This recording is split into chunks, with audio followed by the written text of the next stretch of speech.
What's up, YouTube? It's your boy, Slidey Fry here. And I'm actually quite excited because yesterday morning, I received an email from YouTube that put me in a really great mood.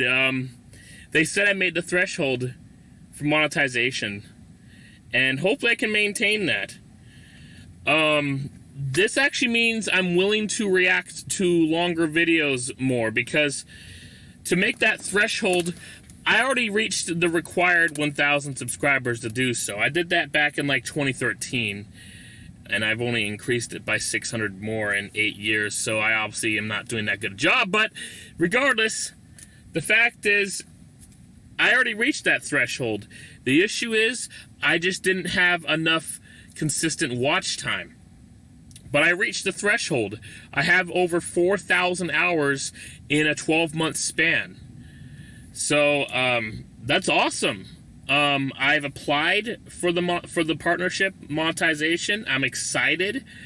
I hope I'm accepted. I've met the threshold. I mean, I barely did, but I'm there. So, I look forward to it. As a result, I know, since I'm barely making the threshold, though, I know I'm not going to make very much from monetization, so I still got to So for income, I still got to prioritize working my job at DoorDash. But thank goodness I do work for DoorDash, because I make my own hours and I can still put some time into videos. Also, please look forward to my Sonic movie review. I'm making some great progress on it. I know I keep saying that, but like, I really am. And right after I'm done recording this, I'm going to actually do even more editing on it. Today is actually my longest friend and best friend Kevin's birthday.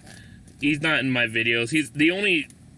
You've only seen the characters he plays as in some of the games we've played together on some videos, but he's more of a private guy. But yeah, it's his birthday today, so I'll be seeing him later today.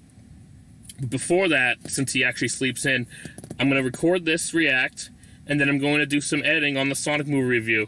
And I'm super excited about monetization. The next step, I might actually start a Patreon just to make just to take the YouTube a little more seriously now, which means I'm going to actually probably do some more production in my videos and not just only these react videos like that Sonic movie review I've been working on. Anyways, continuing on from there. Also look forward to some more live streams when I get a chance. I have plans to play Dead by Daylight with my friends online, and I might actually live stream that, because it's an awesome game. And I think I've been talking long enough, but yeah, you want to make sure that I can maintain monetization. You know, just keep watching my videos, add that watch time. And yeah, I'll actually react to longer videos like the Scott the Woz one. I actually was very hesitant to react to it because of how long the video was, but I just didn't really feel like I was in the mood for it, because I wanted to put more time into my video, into editing my Sonic review, and I wanted to, and I had work to do, and so on. And my birthday on Saturday the 19th was rather eventful, to say the least. So let's, whoopsie. So let's watch the new Scott the Woz. He's going to talk about E3, and it's a long one. I'll try to limit my pauses.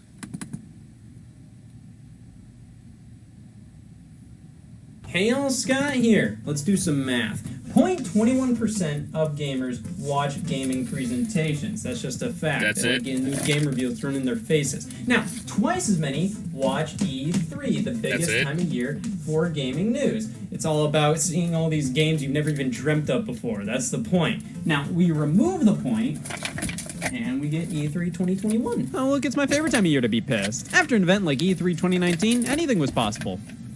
anything. So E3 2020 didn't happen because of the molluscum outbreak. Many assumed it wouldn't be back for 2021, but those people didn't take not that into consideration. E3 2021 occurred as a virtual event. Huge different from other years. No live press conferences with large audiences, just pre-packaged video showcases. They get the same gist as the press conferences across, we just don't have the life of the party. Much like with 2019, Sony wasn't participating, and EA does their own thing separate from E3, but instead of it occurring the week before, it's a month later. Well, at least Verizon's here. As per usual, I'll be taking a look at each major company's showcase and rating them on a scale of 1 to 5 knee slaps, starting with the Ubisoft Forward event on June 12th. Ready. Ubisoft press conferences are like sponges. Why would you watch it? Ubisoft never really clicks with me a whole lot, and no matter how good their best games are, they never really reach the heights of other companies in my opinion, and I don't really see any massive Ubisoft-only fans out there. I only saw 2 tattoos. But this Ubisoft Forward event likes to act like the person watching cares about everything Ubisoft puts out, like you played Family Feud. Alright, so what's up first? The 42nd Tom Clancy game this year? Oh, E3 is back! Rainbow Six Extraction. You know, I could fake it and say how this seems like an interesting direction for Rainbow Six, focusing on more supernatural alien-type creatures. I'm excited to see more. Or, I could be honest. F off, Tom Clancy. Does anybody else feel like within the past 4 years, Ubisoft has been going way too hard with the Tom Clancy games? Like, most of them sell well, but I have never stared a Tom Clancy fan in the eye. And if I, one lone gamer, doesn't care about something in an E3 showcase, that means it's filler, it's unneeded, and shouldn't exist, and E3 is ruined! I'm very reasonable. So Ubisoft is adding this little flavored text to each of their titles now. A Ubisoft original. Like that means anything. Gameplay is shown, and it looks a whole lot worse than that CGI trailer. I'm sure the game is fine, it's just another Tom Clancy game to me, and Ubisoft already announced like 4 of them yesterday. But oh boy, I can't wait for the next Mario Party. A new Rocksmith title, Rocksmith Plus. This one's a subscription service, and it's all about teaching you how to play guitar, and I can commend that. I think the subscription service model's annoying, but it makes sense from a business perspective for this kind of thing. I respect this. Overall, I give Rocksmith Plus a hat tilt. Riders Republic, this is a fun-looking extreme sports title. All different kinds of ways to race. You can explore this really good-looking environment. I haven't been bored in 10 minutes. Oh, yes! You know, after hearing about Rainbow Six, I thought to myself, what about Rainbow Six? Crossplay was announced for Rainbow Six Siege between PC players and Google Stadia and Amazon Luna. What? Doing God's work. Well, Rainbow Six Does anybody even have a Google Stadia or Amazon Luna? Like, seriously? Siege players begged Ubisoft, guys, please, crossplay. I want to play with the boys on Google Stadia. Of course, console crossplay comes later down the line. Here's a DLC trailer, then one of the hosts says how new games aren't the only things to be excited about this year. Didn't this release 6 years ago? Tons of updates are coming to already released games. Always nice to know, but not that exciting at E3 though, honestly. But at least they ended the update montage saying they're continuing to support a Tom Clancy Ghost Recon game. God, I was getting worried. Just Dance is back! Did it ever leave? Ubisoft make Just Dance a part of their conference every year, but refuse to admit they made Uno. Like, they make all these games. It may not be great, but I would have gladly taken a trailer for the Monopoly game they published compared to this year's Just Dance. They don't do anything new. There's never any real announcement here. It's just, Just Dance is coming this year. Yeah, I know. I got the alert, too. It's time to get our Viking on. Oh, Updates coming to Assassin's Creed Valhalla. Again, like I said, this is good to know. Like, I like seeing these games continue to get support. However, it's not that exciting, especially if you aren't playing the game. E3 is when more than just your core fans are watching, and I just don't feel like talking about updates like this really makes anybody go, wow, I'm in. These feel better saved for like an April Ubisoft Forward or a July one. When everybody is watching you and you end up talking about what's coming to an Assassin's Creed game where if they didn't buy it already, nothing you say here is probably ever going to convince them to buy it. I just feel like you're wasting everybody's time. Save this stuff for events outside of E3. Can't wait to see that new Smash Brothers character. Look at the films and TV series Ubisoft is working on. The show Mythic Quest and the film Werewolves Within, based on the game I've never heard of. Apparently it's a VR multiplayer game from 2015, so that gets a movie, but not Rayman Advance. Far Cry's sake. You know, I enjoy Far Cry. They're almost always well-made games. It's just similar to Rainbow Six and Ghost Recon. It's almost always here. Just the fact we're up to 6, and that's not even counting the side games like Primal and New Dawn. It's just not that exciting to get a new Far Cry anymore. This one still looks quality, though. The character models look kind of off sometimes. But they had the Season Pass announcement at the end, showing the villains from previous games and the fact that Far Cry 3's expansion Blood Dragon will be included in some capacity. Surprised they didn't announce Far Cry 7. Then we move into the next announcement. Ubisoft off with Tom Clancy. Mario plus Rabbids is getting a sequel. Now, this was leaked just the day beforehand on Nintendo's website, but this is pretty neat nonetheless. Sparks of Hope looks like a legitimate upgrade in every way, visual and scope-wise. It's obviously more ambitious. However, this does seem like a weird game to blossom into a series. As a goofy one-off that surprised everybody with its quality, yeah, for a sequel, this does still need to prove itself a bit more to me personally. The trailer seemed awfully nonchalant, like, yeah, this is happening again. I think it might have been cooler to me to see Ubisoft tackle another series of Nintendos for a crossover with the Rabbids, or just if they revealed a bit more, but it looks good, and the developers are always a treat to listen to. The Nintendo segment is over. All right. I hate Ubisoft. One final announcement. It must be big. Big enough to not show gameplay. Avatar. Well, that kind of stunk. Like It's a based off the well-done movie? trailer, I guess, but there's only so much of a trailer I can watch after I realize it's an Avatar game for me to care if you're not going to show the damn game. Well, Ubisoft was Ubisoft. Can't say that was anything I didn't expect, but can't say that made me excited to tell my parents what I did the past hour. Just nothing that interesting, nothing horrendous. It was just kind of boring. Even with Mario plus Rabbids, that was the highlight of the show, and it getting leaked beforehand definitely deflated it a bit. But this crossover isn't nearly as mind-blowing as it was when it was first announced. Doing it a second time, well, cool. I'm happy it's here. Isn't blowing me away. I went into this wanting to be the third tattoo, but I'll save this patch of skin for Verizon. What's next on the schedule? 2.5, okay. Gearbox? Surely they will save E3. I'm sure most of you watching have seen a lot more Scott the Woz than me, but it's actually something that Scott the Woz has done every time he's reviewed an E3. He always does the slap his leg as a star and then a flick as a half a star, so that's, yeah.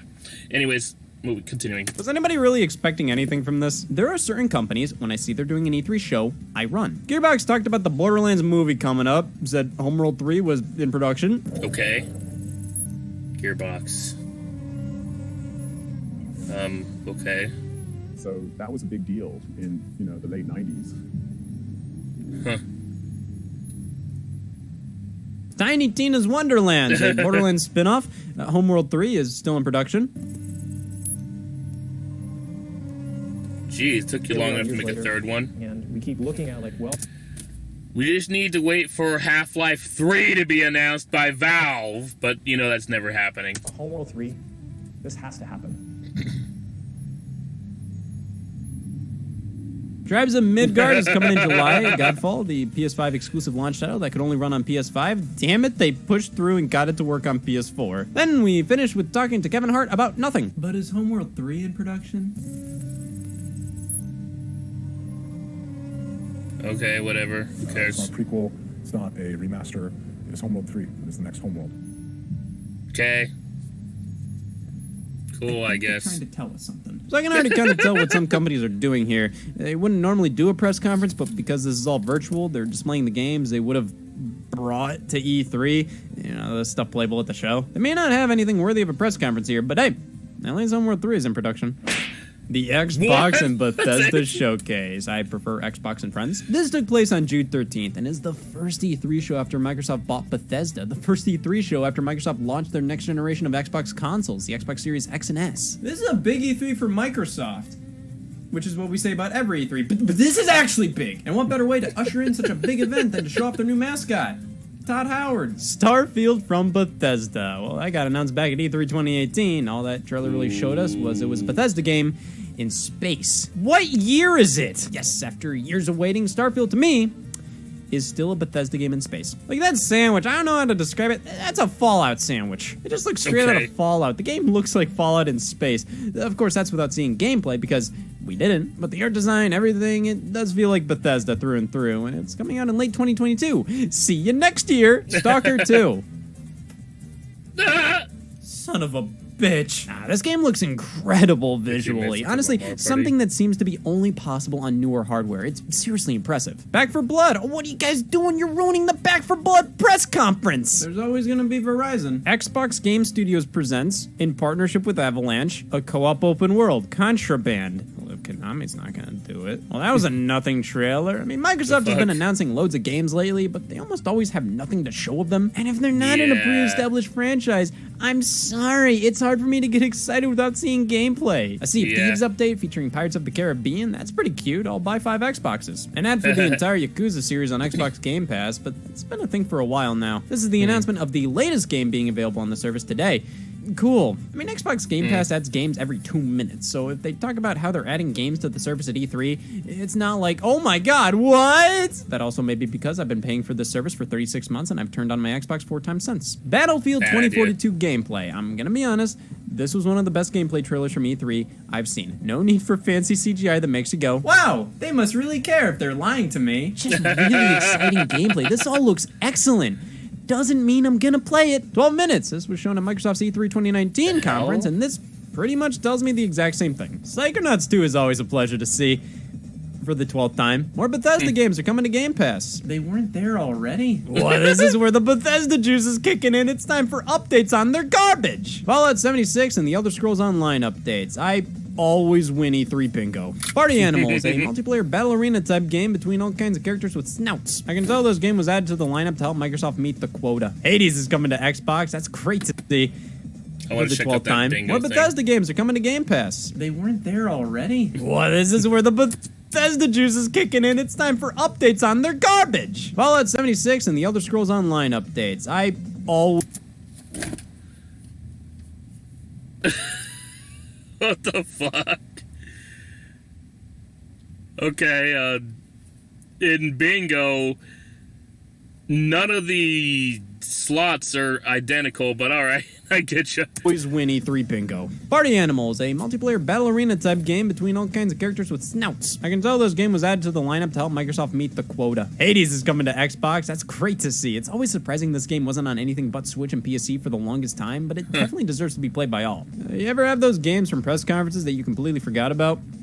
Somerville is coming. Then we have this big segment about Halo Infinite, showing a bit more of the story and multiplayer. The game was delayed from a 2020 launch into holiday 2021, and being honest here, the original gameplay they showed, I thought looked pretty alright. Visually, it wasn't impressive, but it wasn't bad. But the delay was obviously the right move, as the game looks substantially better, and this is shaping up to be a solid title. Oh, and it's gonna have an epic campaign. Diablo 2 Resurrected, great remake with tons of value here. But where are the rats? A Plague Tale Requiem. Holy shit.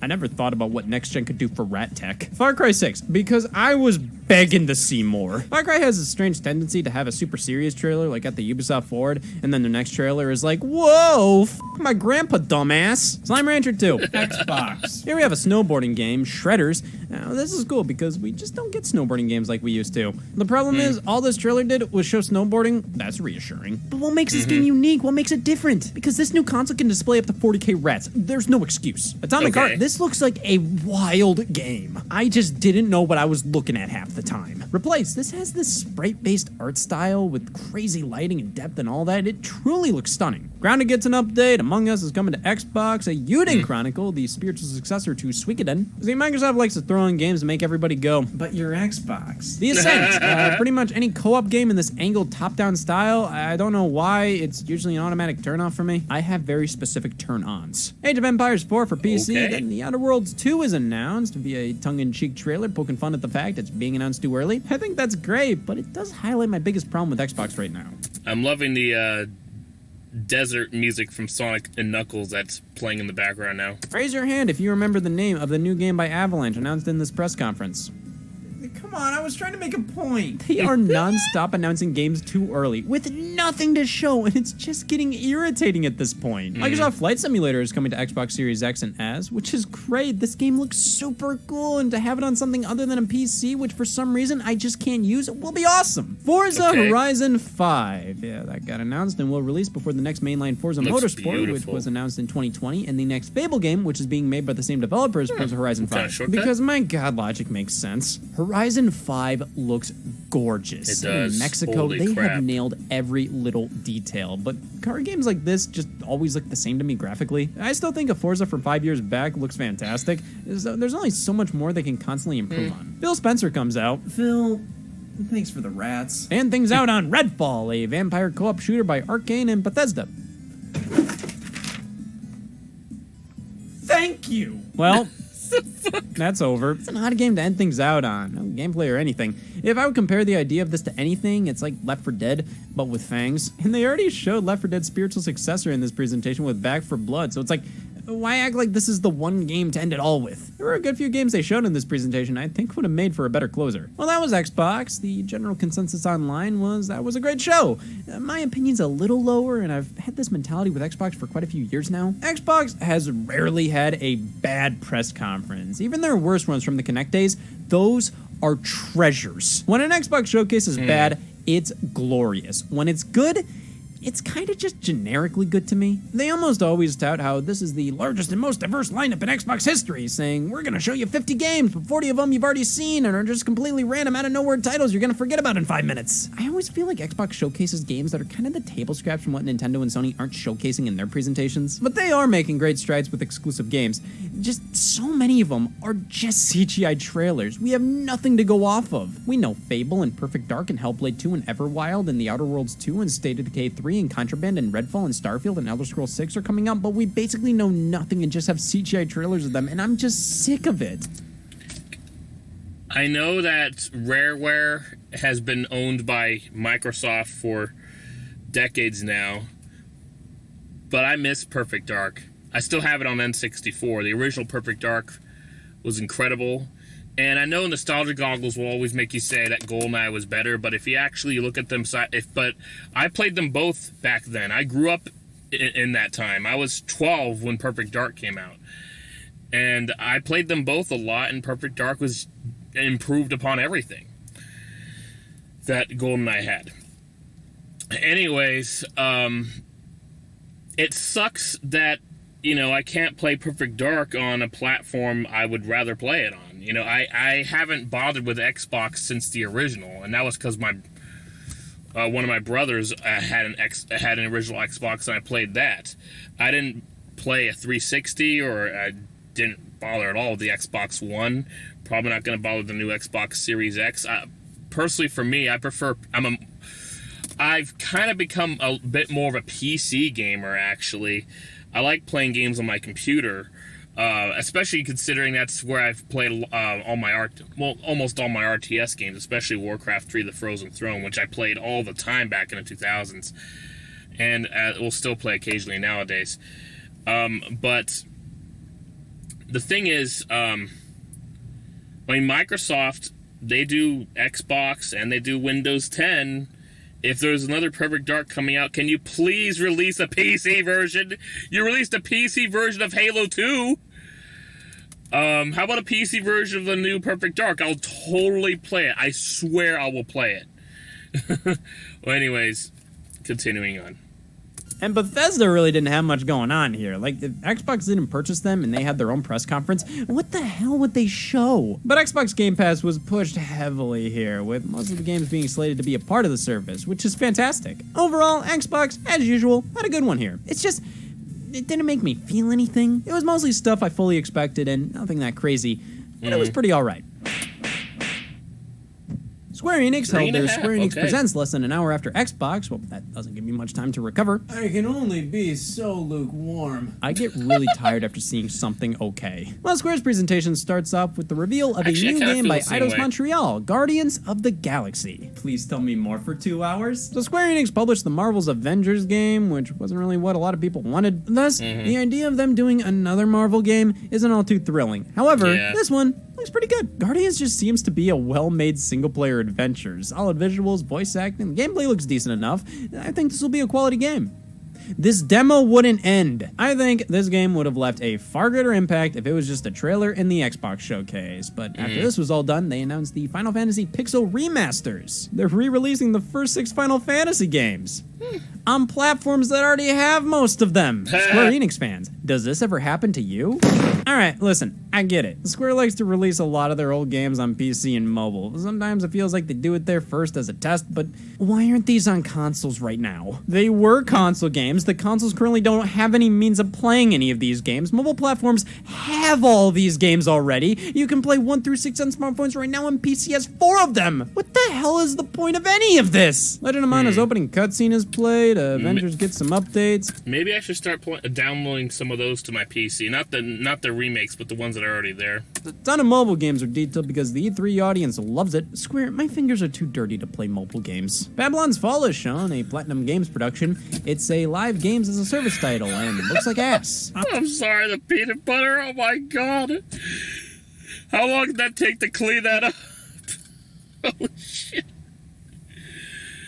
Hope he didn't lick it all off, because, I mean, I love me some peanut butter, but I do know that, like, if I have a bunch of it, it's bad. In the bathroom, yeah. I'm sold. A ton on Life is Strange, a remaster collection, then the next entry, True Colors. Life is Strange is something that you're either into or you're not, and no trailer for any game in the series is ever going to convince you otherwise. Then, one final game, a new Final Fantasy spin-off, Stranger of Paradise, Final Fantasy Origin. It's supposed to be a modern action game based on the first Final Fantasy game. What? This game could be anything. It doesn't feel like Final Fantasy. It looks like a generic hack and slash. Like a fine way to end things, I guess. At least they showed us something new. But describing the game, an action RPG based on the world of the first Final Fantasy, my mind goes on a lot more cool places than what this trailer is. And that was the Square Enix Presents at E3. Much shorter I didn't like it. than Microsoft. What was the point of this? I The didn't more like time it. passes, the less Square Enix seems to have it all together. They almost seem to be replicating a lot of the problems Capcom had a few years back, where they were trying so desperately to appeal to America. When in reality, if you just do what people know you for, you'll be just fine. Like, who's thinking, oh, Square Enix, I want them to make Guardians of the Galaxy. I didn't think this presentation was terrible, but it was most certainly not good. There were some announcements, and they weren't half bad. Guardians looks quality, and I feel like Stranger of Paradise will be alright. But everything in the middle, it's like, look at the sandwich. There's pure mucus in the middle, but the bread's okay. Guys, I'm signing up for Verizon. They're gamers too! Verizon's E3 show on June 14th. What do you think they're gonna announce? It doesn't matter! They're gamers! Verizon is one of those companies who know nothing about gaming, but they're tech-based, so they see how large gaming is, and they feel the need to jump in on the conversation. Just look at how companies like Google and Amazon talk about gaming compared to Nintendo and Sony and Microsoft. They don't get it. They always overact about gaming, trying to overcompensate to prove to people that they respect and love video games, when in reality, they know absolutely nothing about them. Gaming isn't a passion. It's a right! I don't know, maybe they'll announce the PlayStation Vita will be under Verizon now. Well, 5G data speeds are here, and they're gonna help us do esports and develop games and watch games online. I just care so much about gaming and gamers and video games. This was an advertisement for Verizon Internet, and it was still better than Gearbox.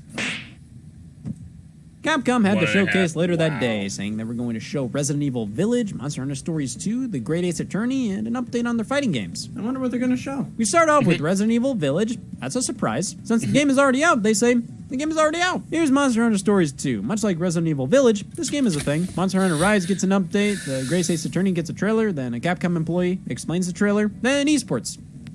What the hell was that? Half a slap. Alright, so a virtual only E3. I get... That Verizon one did better than the Capcom one. That's actually kind of sad, because that Verizon one, I mean, not just from what he described, but from what I clearly was noticing, based on what he subscribed, not impressive at all. Give Xbox a golf clap. The rest of the conferences gave me the clap. It's up to Nintendo, and Bandai Namco presents House of Ashes to save the event. Hopefully one of them shows Wario. The Nintendo Direct for E3 Wario. 2021 occurred on June 15th, of course, being the... If you look through my shorts, on my YouTube shorts, I actually do describe my opinion about what really stood out to me most about the Nintendo E3. I didn't watch E3, but I watched a video of some of what Nintendo showcased for E3 like a couple days later. Nintendo fan I am. I was expecting utter dog shit. It's structured just like any regular Nintendo Direct, which is interesting. Normally their E3 Directs are very different pacing and style-wise. The first announcement is Kazuya from Tekken is coming to Super Smash Bros. Ultimate. Good choice. Fine! This is a character announcement that doesn't upset me, it just doesn't do much for me. We already have 3 fighting game characters in the game, in which their main gimmick is the fact they're from a fighting game, so the 4th time it's not as interesting. Plus, fighting game characters are constantly swapped around in crossover fighting games, and Namco develops develops Tekken and Smash Brothers, so this doesn't feel like a oh my god, what moment. Also, Tekken was already technically represented in Smash via the Heihachi Mi costume. It doesn't mean I think it should have been the only Tekken representation. It just makes the character's inclusion a bit more underwhelming than if Tekken wasn't represented at all. I'm always happy to see new Smash characters, but I'm almost ready to see them wrap things up. Speculating who will be in Smash next has become boring to me because it almost seems like all rules for what constitutes a character have been thrown out. Anybody can make it in, which on one hand is incredibly exciting, but makes each character reveal a bit more disappointing. Like, you can put any character you want in and you chose no dignity. However, this was a perfectly fine addition, just nothing that exciting to me personally. Life is Strange.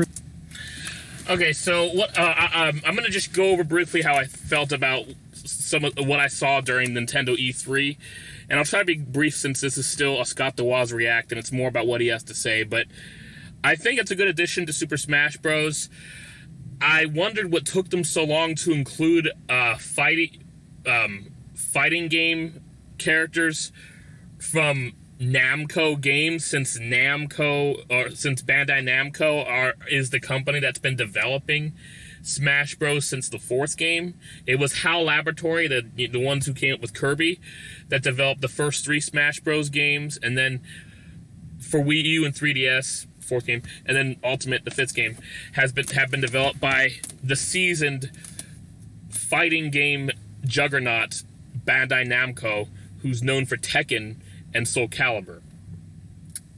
I think it was about time they finally include a character from a Namco game. Now, personally, I think it would have been cooler to include Yoshimitsu, because Yoshimitsu was, in fact, in both the Tekken franchise and the Soul Calibur franchise.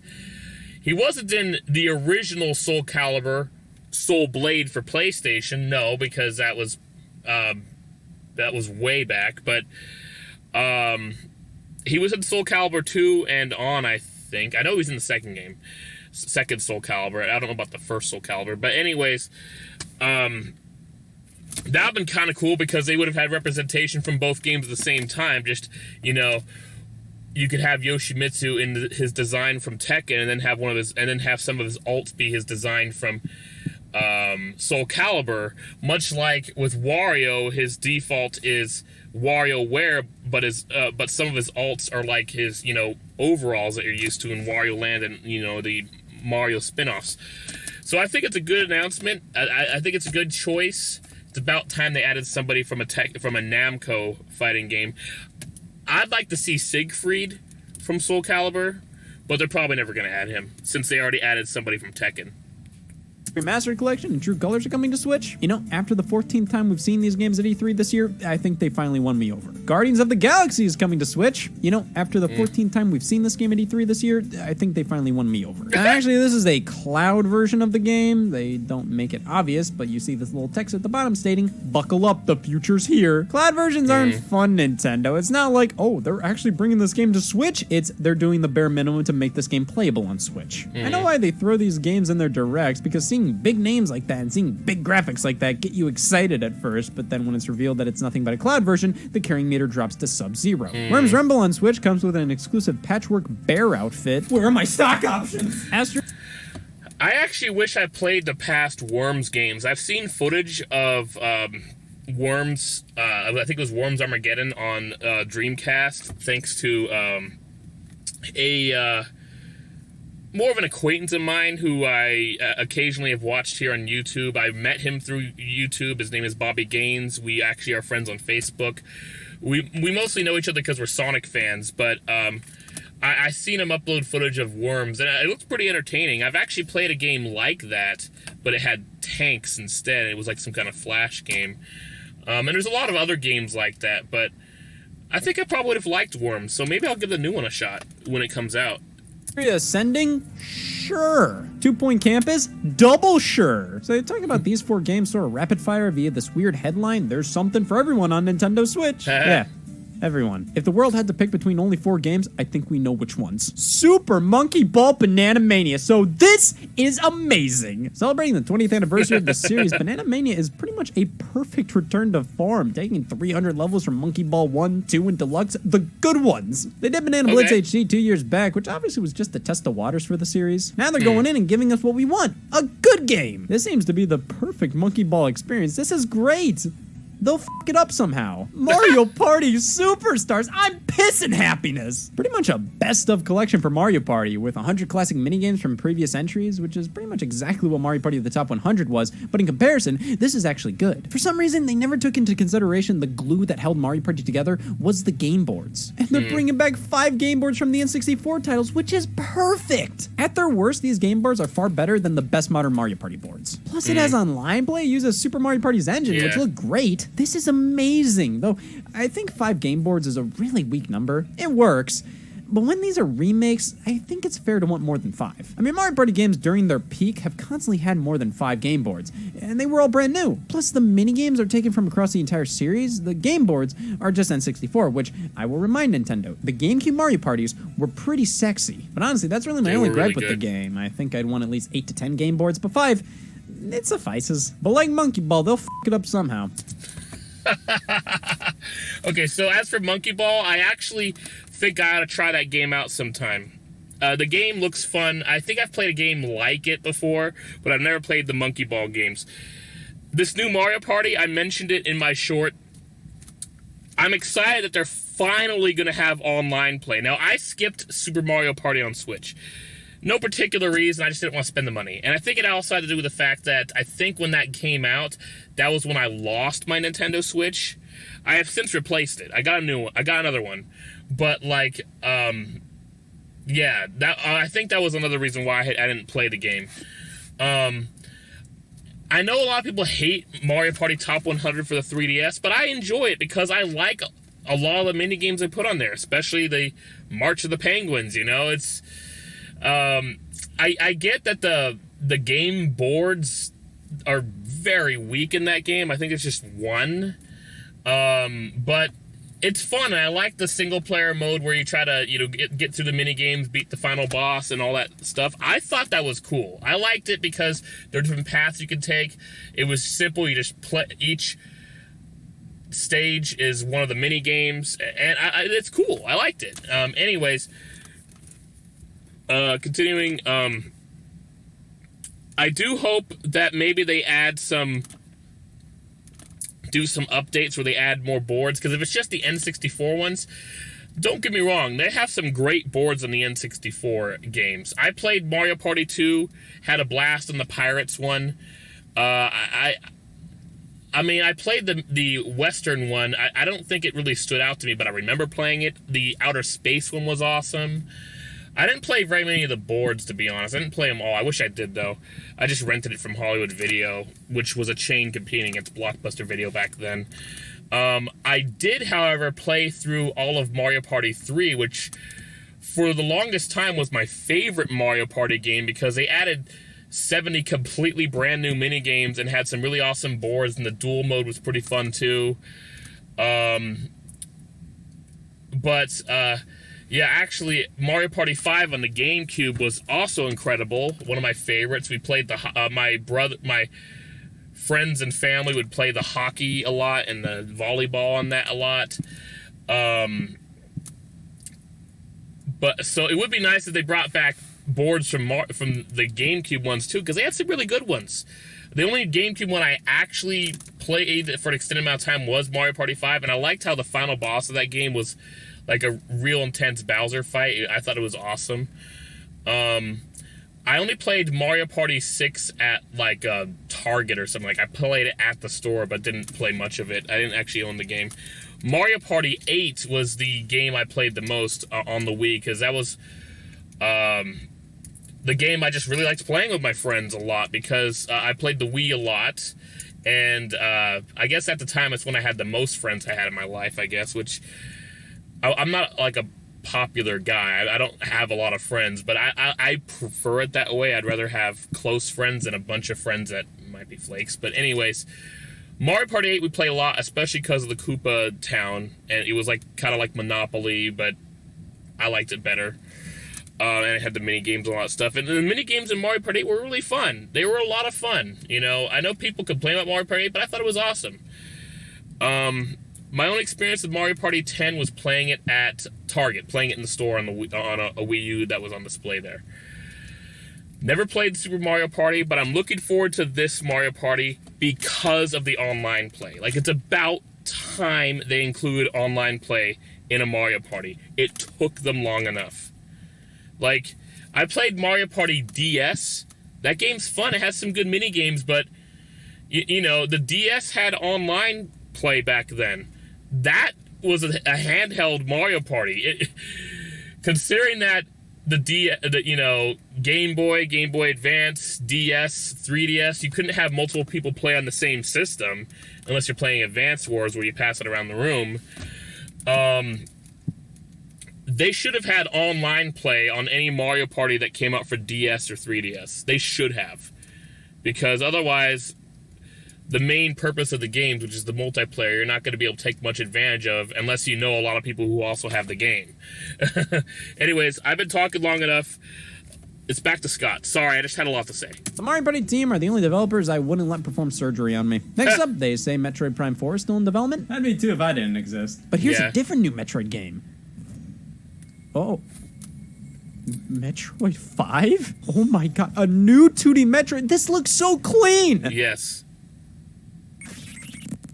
What the f? Metroid Dread, after being this mysterious entity for almost 20 years, a 2D Metroid Nintendo's been teasing all that time, that's been canceled, uncanceled, canceled again. It's happening now. Yes. And it looks good. It looks like amazing. a true evolution of 2D Metroid, and it's developed by Mercury Steam, the developers of Metroid Samus Returns, and they look like they're nailing it. That's It's awesome. so great to see this series get so much more support as of late, but people have to put their money where their mouth is. If they want more stuff like this and not 10 more Mario Party Superstars, buy it. If you don't, damn it, I will. Another platter of games here. So, I'm very excited about Metroid Dread. My favorite game on the Super Nintendo was Super Metroid. That game is incredible. It's one of my favorite games of all time. It's such a spectacular game from beginning to end. So well designed. Metroid Fusion, for the Game Boy Advance, I unfortunately never played it all the way through. I borrowed it from a guy who was my then best friend at the time.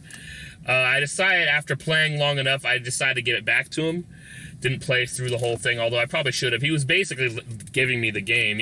I guess he was done with it himself. Metroid Zero Mission I played through the whole thing. Thought the game was too short, but looking back at it, realized it's actually pretty damn good. But that was like a remaster. That was like a complete remake of the first Metroid, which I didn't realize that. Which I'm glad, because the original Metroid on NES I don't like. It's too hard to figure out where the hell you're going. Every room looks the same. I liked Metroid 2 Return of Samus on Game Boy. I thought it was pretty good. A lot of rooms look similar in that too, but at least it's not hard to really know where you're going. But yeah, Super Metroid on the Super Nintendo, one of my favorite games. So I'm really excited about Metroid Dread on the Switch. That game's going to be amazing. It makes sense to do a new side-scrolling Metroid game, a new one, not just another remake. Metroid Samus Returns for the 3DS makes sense. Remake of Metroid 2. That game needed a remake. It's been so long.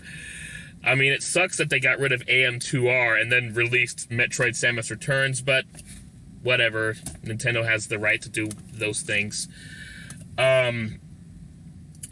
Metroid Dread looks amazing, though. I'm looking forward to that, and I'm also looking forward to Metroid Prime 4, of course.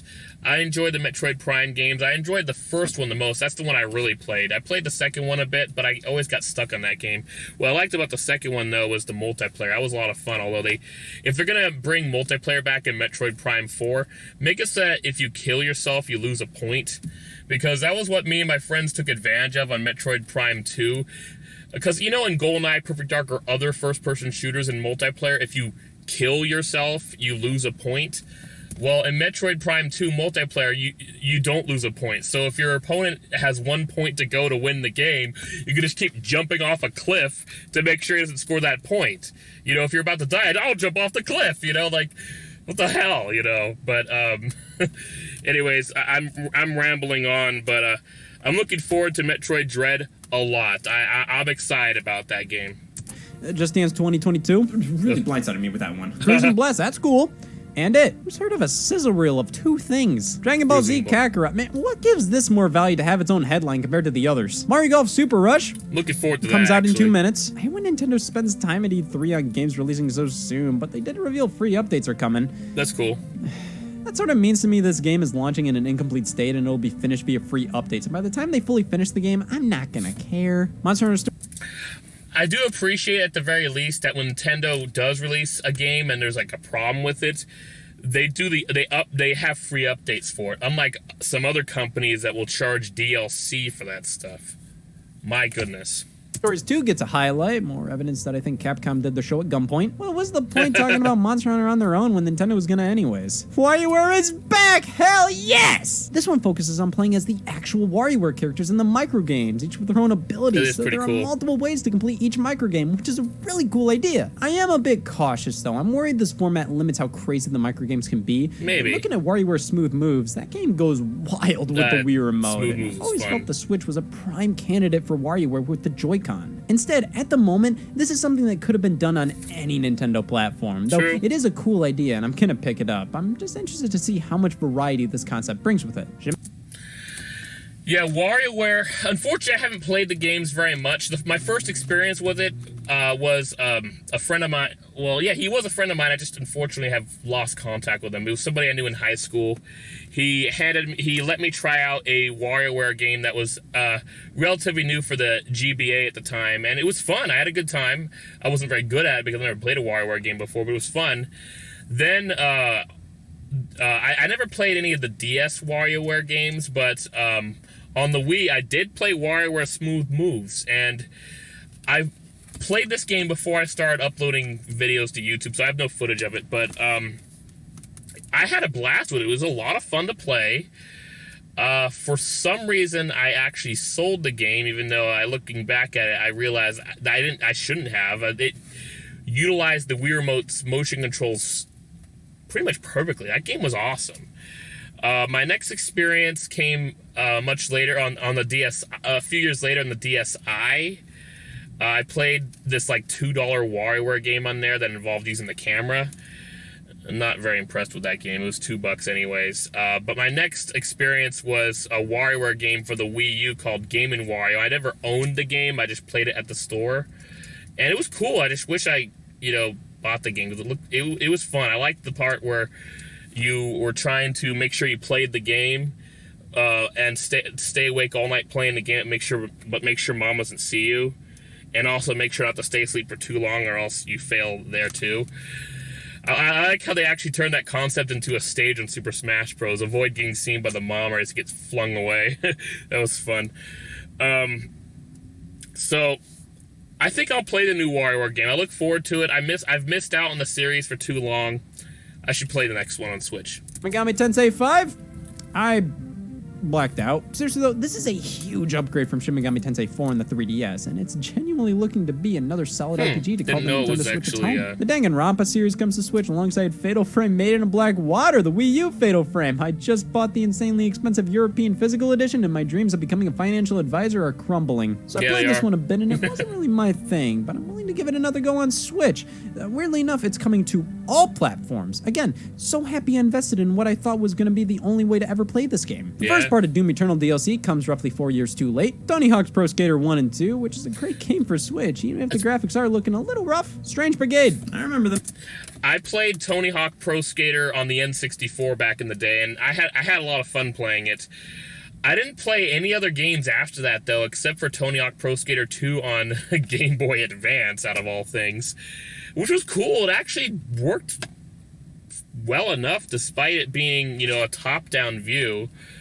But that's all I played from the series, so I'm looking forward to a remaster of the first two on the Switch, because I have lost possession of both those games. I'm announcing this game too. That's right, even my mom came up to me and said, "Did you see they announced Strange Brigade for Switch? Mario plus Rabbids Sparks of Hope? Again. Again. Advance Wars 1 Yes. plus 2 reboot Yes. camp. Oh my god, this is so nice to see. Even Yes. if you're not a fan of Advance Wars, this game gives loads of hope that Nintendo is really willing to revisit fan favorite franchises. Please. It's a remake of the 2 games on Game Boy Advance, and Yes. I would have preferred if they remade the games exclusive to Japan. But I think the game That looks was cool, too. gorgeous. The 2D and 3D art are both amazing. It's just a warm and fuzzy feeling to see this franchise back in some way. Now, it's time for some Zelda talk.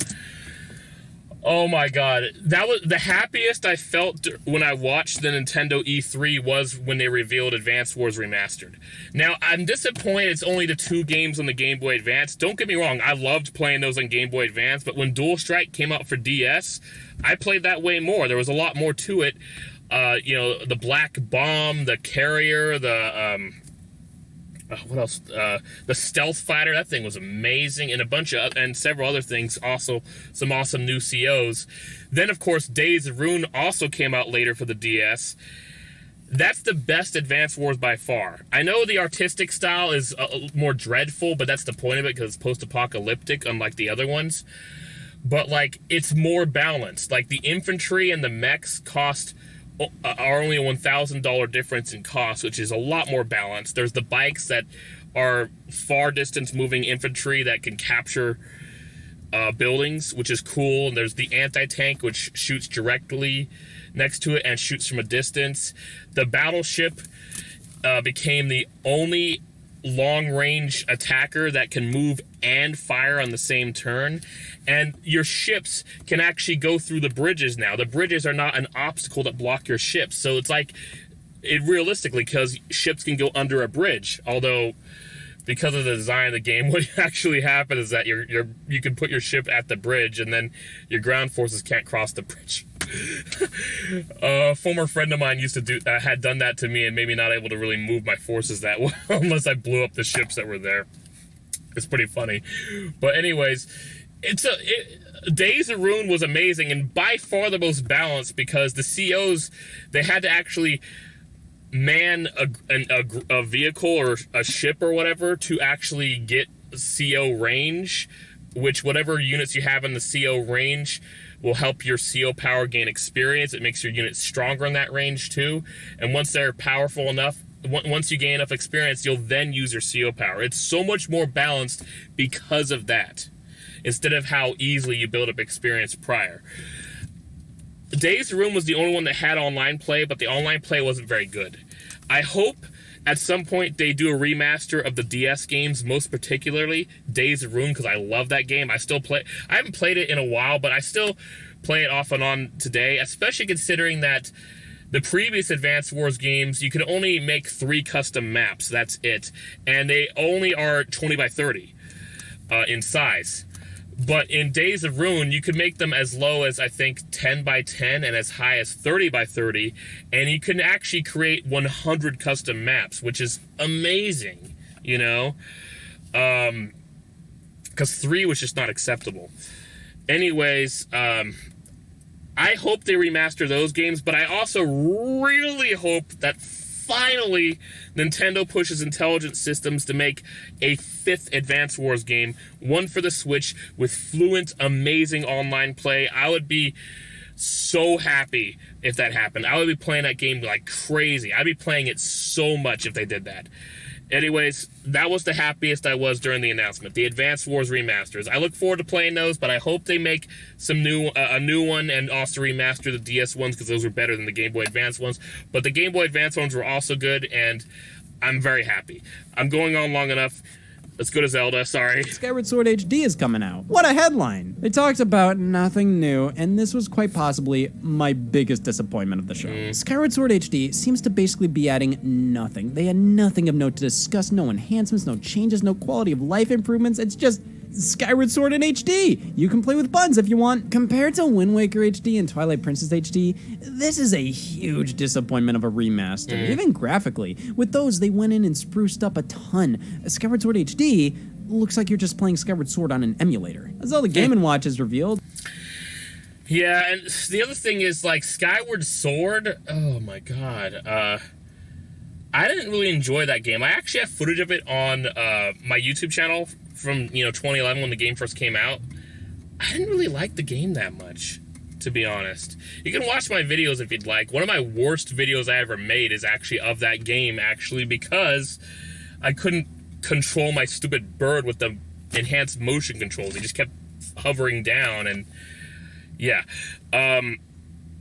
What's crazy is, and I don't know, I keep hearing nowadays that people didn't like Skyward Sword, but the thing was, when it came out back then, it seemed like everybody liked it, or so I thought, because it seemed every reviewer liked it. And it makes me wonder what happened to cause reviewers to like it so much they gave it a perfect 10, and some of them actually said it was better than Ocarina of Time. Like, what? Were they paid off? Like, what happened? Seriously, because a lot of fans of the game didn't like Skyward Sword. A lot of fans of Zelda didn't even like Skyward Sword. So, what the hell happened there? It's pretty much the exact same thing as the Mario Game & Watch release for Mario's 35th anniversary, except this one includes Zelda 1, 2, Link's Awakening, and a reskin of the Game & Watch game Vermin. It's cute, but they said this was pretty much it for Zelda's 35th anniversary, which feels really strange. Like, this is all you're willing to do? Reusing Game & Watch shells and giving us a 30th way to play Zelda 1? I like this kind of junk, but it doesn't really get me going, especially after we already got the Mario one. This isn't a new form factor or anything, so it's not like, oh boy, I can't wait to see what this device is gonna be like, but we... Yeah, the other thing about these new Game & Watch things that have Mario and have Zelda on them, for practicality purposes, there's no reason to buy them. On your Nintendo Switch, you pay $20 a year for the online service, and you can play these Mario games and Zelda games for the NES that way. Or you could do the Super Nintendo ones as well. So there's really no point of these Game & Watch things, honestly. You finally end on a look at the sequel to The Legend of Zelda Breath of the Wild. It's a sequel to Breath of the Wild. Lots of new stuff at play here, specifically the sky, what looks like time manipulation, goo. Truly a fantastic looking game. But they still gotta be hiding this game's main gimmick. The title is yet to be revealed, and Nintendo says they don't want to say what it is because it'll spoil something, so there's obviously a lot they aren't sharing. And with the release date of 2022 and what I think will be late 2022, probably, we'll be speculating for a while. That was pretty good. There's some weird choices for games shown and the oddball scissor reels of there's so much to play on Nintendo Switch. But overall, some great stuff here. While watching, this was a treat. Looking back, there aren't a ton of big games, but games that we've wanted for a while. Advance Wars, WarioWare, a good Mario Party, Metroid Dread, not the best Nintendo E3, but a damn good one. But who knows, Verizon might have buttered me up. So that was E3 2021. 4 seems fair. As each day went on, Ubisoft show kept getting better and better. Most companies are treating E3 as more so an excuse to give updates on their well-being rather than putting together a show that'll blow gamers' minds. Nintendo seems to have a really solid idea as to what constitutes as an ending announcement or a big announcement in general. The other companies sort of falter with that kind of stuff. Like Capcom's show was completely unnecessary, same with Gearbox, Square Enix. I've just hated companies putting together showcases when they have no reason to. You're wasting your fans' time. I think E3 went to all these companies and almost begged them to do something this year. Being a virtual event, let's be honest, there's no real need for these companies to even participate in E3. Like, what are they even participating in? Live streaming their showcase at a certain time? They can do that whenever. E3 still has value because more people were watching something like the Square and Capcom shows because they were a part of E3. If they weren't, not nearly as many people would even tune in. But when this is the overall quality, E3 becomes more and more questionable. At least Xbox and Nintendo were good, and those are the main ones you look forward to. But without Sony, even without EA, without those big booths and not treating each showcase as the company is putting their best foot forward and trying to win everybody over, instead giving updates on your esports initiatives or DLC plans, E3 just didn't feel worth it this year. But I still wouldn't trade it for the world. Even at its worst, E3 is our time. It's a communal effort to band together to say, wow, didn't that stink? I don't like having all these showcases spread out across the summer. 1 week of just non-stop gaming talk, it's magical. No matter how many times it disappoints me, I'm always going to look forward to the next E3. There's always next year, Verizon. I'm looking forward to their showcase at E3 2022, where I pray they announce their new logo and it looks like this.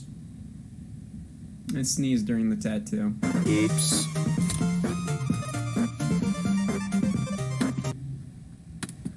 Okay, then. That was a fantastic video, and oh gosh, I just realized I just I'm about to upload the longest React video I've ever made.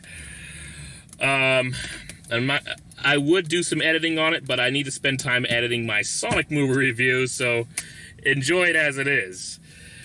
Anyways, there's just so much to say, at least particularly about Nintendo, since I actually watched the video from the Nintendo's E3. What are you most excited about from E3? What games do you look forward to the most? I think I made it clear what I'm looking forward to the most. Obviously, the Advance Wars remasters and Metroid Dread. And to be honest, I'm actually really looking forward to the new Mario Party since they're finally going to have online play. That's really cool. I love that. But moving on from that, what are you looking forward to? Let me know in the comments below. And once again, I am excited that I received that email from YouTube, because the thing is, before all that stuff happened to you a few years ago, anyone could be a YouTube partner. Now there's rules, there's restrictions. I've reached the 1,000 subscriber threshold. I did that back in 2013. Now I've reached the watch time threshold, which is 4,000 hours over a 12-month span. I'm super excited about that. I hope I can maintain it. I've applied for the partnership. I hope that YouTube accepts. I know since I'm barely making the threshold, as it's 1,600 subscribers, 4,500 watch hours. I know I'm not going to make much from monetization, so I'm still going to have to prioritize my job with DoorDash. But I will try to make more quality videos on YouTube, and I may even start a Patreon to help allow it so that I actually could put more time into YouTube, because I'm getting a larger financial backing, and I could take a little more time off from my job, for example. I'm also considering starting a Fiverr, because my friend Kyle, he has a Fiverr, and he actually has clients, and he edits videos for, and I want to actually get back into doing video editing, and I'd like to actually be paid to do it for once in my life, and have clients and stuff. But obviously that'd take time and patience. Actually, not to push him down, but I make a lot more money working for DoorDash than he makes editing videos for clients with through Fiverr. So for me, it'd just be another stream of income. But anyway, continuing on from there, had a blast with watching Scott the Woz once again. Had a blast with this video. Sorry I made it so long. I didn't mean for it to be an hour long, but now that I actually might be getting monetized, maybe it's okay that I can have my videos be a little longer to increase the watch time. I know I'd prefer not to have them be this long, but I just had a lot to comment on, as well as enjoying what Scott the Woz had to say. I look forward to Breath of the Wild 2, by the way. I never played the original. I want to play it. In fact, I do still plan to get the Wii U version of the original. I'd rather get that, because I don't want to get the Switch version and have it take up space on my Switch. I'd rather get the Wii U version to prevent that. So yeah, I'm weird that way. Whatever. I'll try to get the Wii U version when I get a chance. Maybe I actually bought it at a used game store. I'm not even sure. Now I'm kind of forgetting what games I have. But anyways, thank you so much for watching. I appreciate it. Please like, comment, subscribe. Click that bell icon to add me notifications. And if you enjoy my videos, please spread the word about my channel. I'll be more motivated to upload more videos if my channel gets monetized, which I hope it does. But in order to maintain that, I gotta maintain the watch hours. So, spread the word. I'd appreciate it. Thank you so much for watching. And if you want more than just React videos, I do have videos I've edited. I have a comedy compilation. Check that out. I also have, I got my Sonic movie review I've planned that I'm doing a lot of editing on, trying to make it be as professional as I possibly can. So stay tuned for that as well. Thank you so much for watching. And I have more Scott the Woz videos in a Scott the Woz React playlist. I don't react to every one of his videos. Some videos I think are just too long for me to react to, although if I get monetized, I might react to them regardless of how long they are now, just because, you know, the watch time is important. Hey, maybe someday I can see if I can get a sponsor. Raid Shadow Legends. I'm just kidding. Probably not them. I haven't played that game. Although, don't be surprised if I get infected by the Raid Shadow Legends virus. Just kidding. Anyways, thank you so much for watching.